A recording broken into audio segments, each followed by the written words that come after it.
பேர் சரஸ்வதி. ஒரு எள்ளு பொடி தயாரிக்க போகிறேன். இட்லிக்கு தோசைக்கு சாப்பிட நல்லாயிருக்கும். இப்போ இதுக்கு தேவையான பொருள் வத்தல், எள்ளு,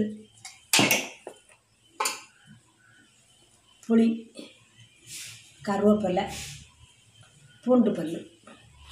இது 100 கிராம் எள்ளு, ஒரு 10 வத்தல், புளி இவ்வளவு போதும். கருவேப்பிலை பச்சையில் தான் போடணும்.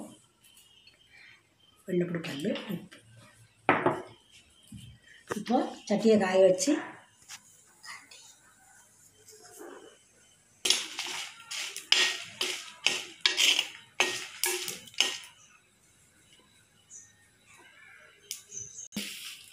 எல்லாம் போட்டு பொரியல் சட்டையாகும்.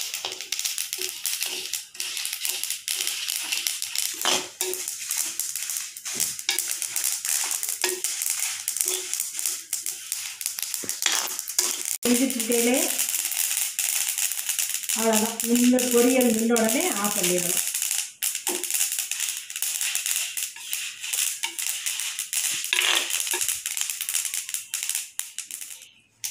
கொட்டையில் பிச்சுட்டு இப்படி இப்படி போட்டுக்கிட்டோம். இதெல்லாம் மிக்சி சாறு.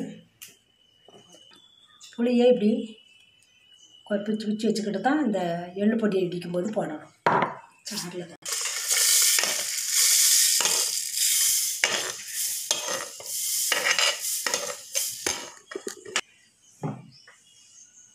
இப்போ இதை வறுத்துட்டோம். இதை மிக்சியில் போட்டு 2 அடி அடித்து கொஞ்சம் மாவாக இருந்த பிறகு உப்பு, புளி, கருவேப்பிலை, பூண்டு இவ்வளவையும் போட்டு மறுபடியும் திருக்கி சாப்பிட்றதுக்கு எடுத்துக்கலாம். உப்பு, கருவேப்பிலை, வெள்ளைப்பூடு. வாசம் நல்லாயிருக்கும், சாப்பிட மணமாக இருக்கும்.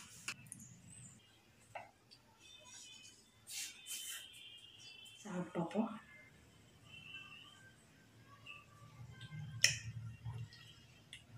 தோசைக்கு இட்லிக்கு தொட்டு சாப்பிட சூப்பராக இருக்கும். சுடுகஞ்சிக்கு இதோட நல்லாயிருக்கும். வீடியோ உங்களுக்கு பிடிச்சிருந்தால் லைக் பண்ணுங்கள், ஷேர் பண்ணுங்கள், கமெண்ட் பண்ணுங்கள், சப்ஸ்கிரைப் பண்ணுங்கள்.